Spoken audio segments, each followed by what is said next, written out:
Welcome students.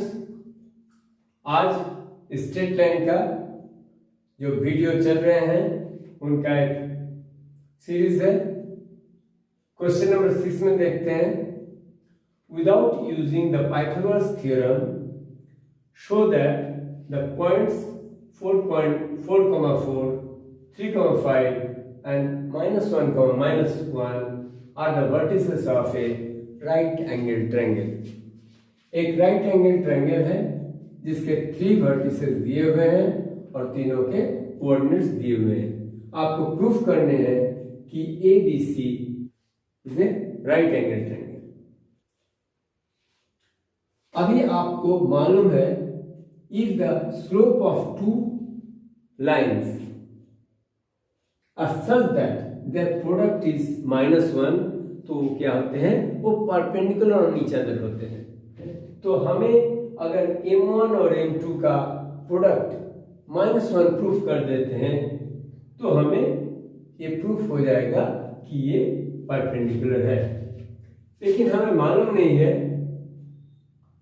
ये figure थोड़ा tentative है, हमें मालूम नहीं है वर्टिसेस सही में which line is perpendicular और which line, AB BC पर परपेंडिकुलर है या AB AC पर परपेंडिकुलर है।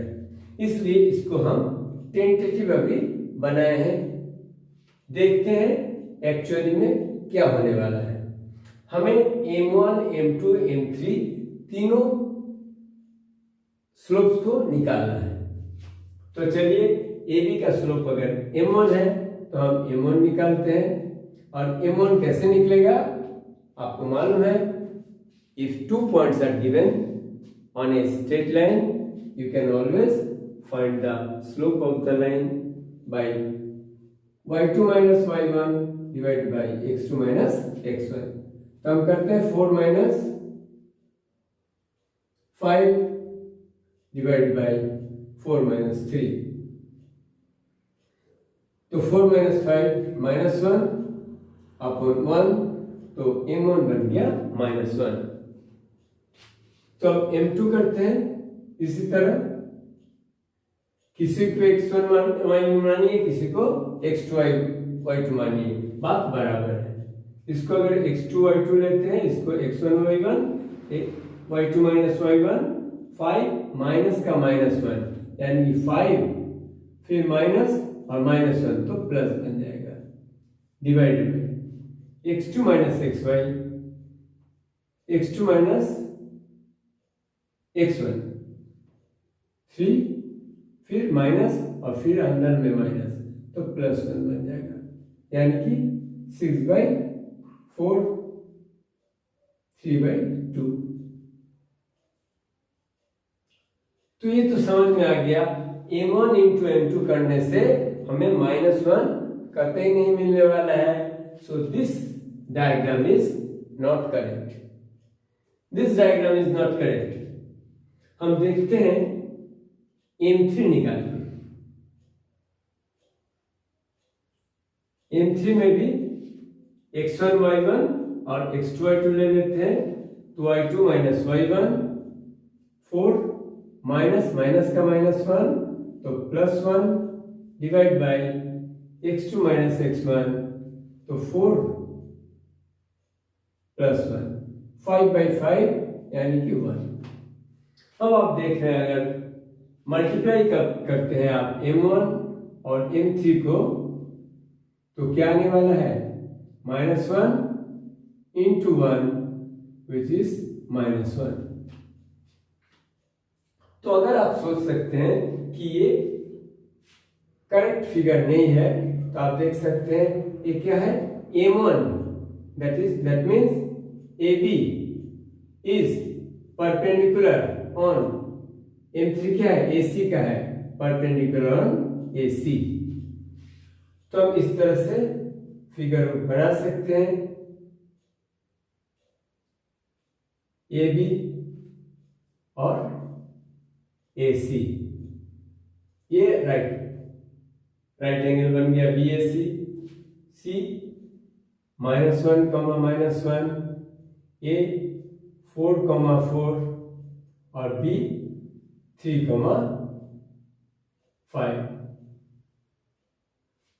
ये हमारा डिजायर्ड फिगर है, this is the correct figure, जो हमें अगर M1, M2, M3 तीनों का स्लोप नहीं निकालते तो हमें पता नहीं चलता, हम गेस नहीं कर पाते कि कौन सा एक्चुअली में हमारा राइट एंगल है।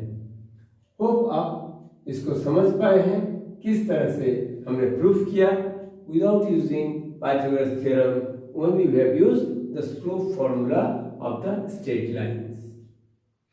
अगला सवाल है, find the slope of the line which makes an angle of 30 degree with the positive direction of y-axis measured anti-clockwise।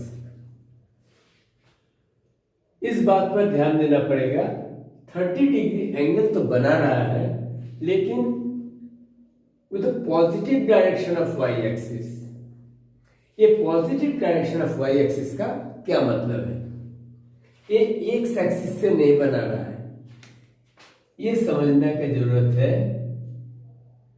ये हमारा एक्स एक्सिस और ये वाई एक्सिस, और वाई एक्सिस से मेजर्ड किया जा रहा है।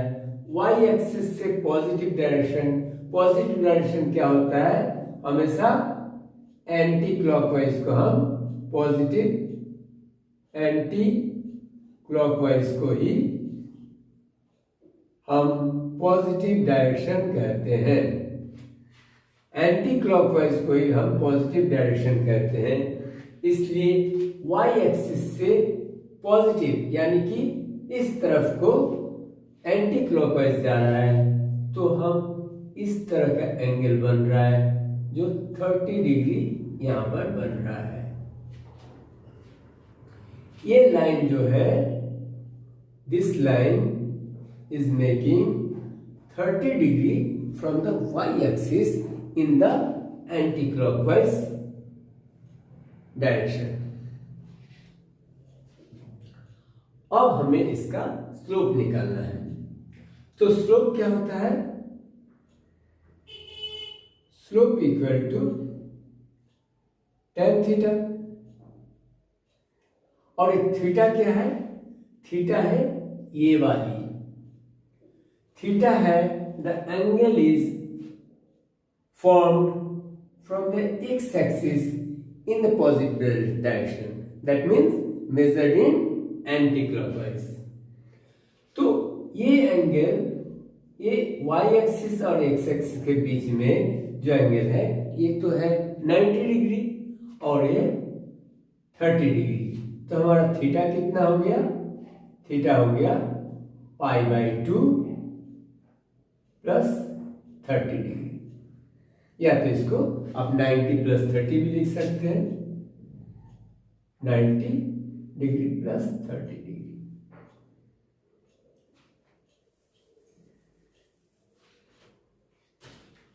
अब आप स्लोप m निकाल सकते हैं। स्लोप क्या होती है? स्लोप होती है tan थीटा, यानी कि tan 90 प्लस 30 डिग्री। अब tan 90 प्लस थीटा क्या होती है? माइनस कॉट थीटा होता है, माइनस कॉट थीटा। क्यों होता है? जब 90 प्लस 30, आप देख रहे हैं ये क्या है? ये सेकेंड क्वाड्रेंट में है, सेकेंड क्वाड्रेंट में ये पॉइंट लाई करता है। तो सेकेंड क्वाड्रेंट में tan 90 प्लस 30 क्या बन जाएगा? नेगेटिव में बनेगा, क्योंकि tan का वैल्यू क्या होता है? नेगेटिव में होता है। और जब ये 90 रहता है, यानी कि ऑड मल्टीपल ऑफ 90, तो यहाँ पर फंक्शन चेंज हो जाता है, यानी कि tan का कॉट बन जाएगा। तो ऑड मल्टीपल ऑफ 90 डिग्री है, इसके लिए फंक्शन चेंज हो गया कॉट, और 90 प्लस 30 इस सेकेंड क्वाड्रेंट में है, इसलिए ये नेगेटिव हो गया। So minus cot 30। अब आपको cot 30 का वैल्यू मालूम है, माइनस इसी तरह है, और cot 30 क्या होता है, √3 होता है। कभी कभी आपको cot 30 का वैल्यू अगर भूल भी जाते हैं तो tan 30 का वैल्यू अगर याद है 1/√3, तो cot 30 1/√3 का रेसिप्रोकल होगा, सो √3। सो हमारा स्लोप निकालना था इस तरह से, slope of the line is -√3। This is the answer. Next सवाल, क्वेश्चन में 8 देखते हैं।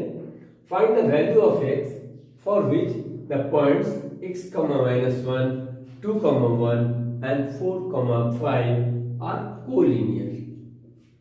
यहां पर कोलिनियर का मतलब है these 3 points are on the same line।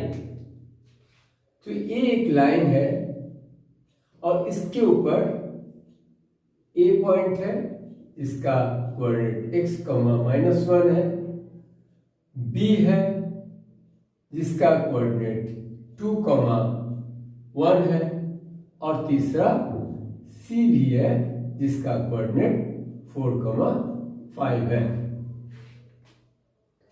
So you have to find out the value of x, and it is given that these 3 points are in the same straight line। तो collinear होने का मतलब है इस all 3 points पर हमारा जो slope का वैल्यू होगा वो सेम होगा। देख लो इस तरह का, अगर ये a पॉइंट है, ये b पॉइंट है और एक सी पॉइंट है, और हमारा एक्स एक्सिस और वाई एक्सिस ऐसा है, एक्स एक्सिस और ये वाई एक्सिस। तो क्या ये एंगल और ये एंगल इक्वल नहीं होने वाला है, और एक्स एक्सिस के पैरेलल ये एंगल है, ये एक्स एक्सिस के पैरेलल ये लाइन है, इसलिए ये तो जो एक्स एक्सिस से बनता है ये एंगल, ये एंगल, ये एंगल, ये angle, all angles will be equal. तो हम लिख सकते हैं ए बी का स्लोप एंड बी सी का slope they are equal.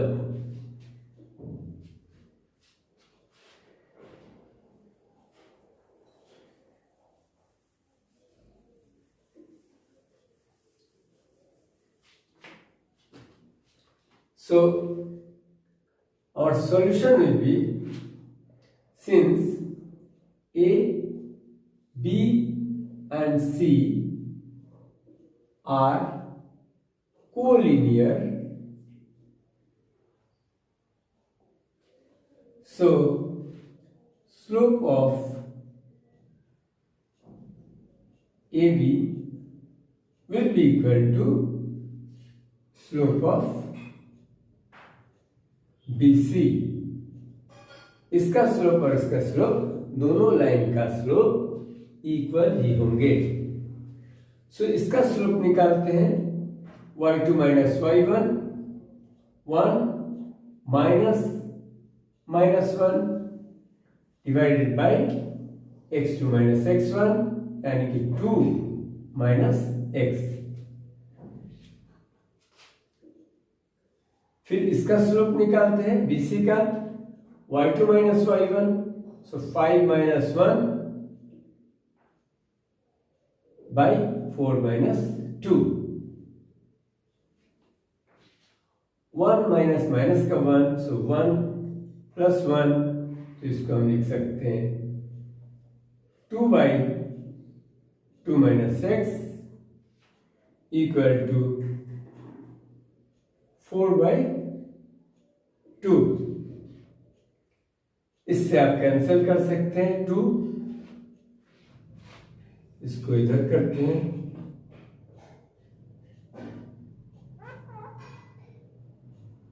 Cross multiply करते हैं, 2 × 2 = 4, minus 2x equal to 2 on the 2. So minus 2x equal to 2 minus 4. So minus 2x equal to minus 2, x equal to 1. 2 by 2, x equal to 1. So value of x is 1 when these 3 points x comma minus 1, 2 comma 1 and 4 comma 5, these 3 points are collinear. उम्मीद है इस video में question number 6, 7 and 8 आपको समझ में आया। अगले video में हम रेस्ट बाकी सवालों को भी सॉल्व करेंगे।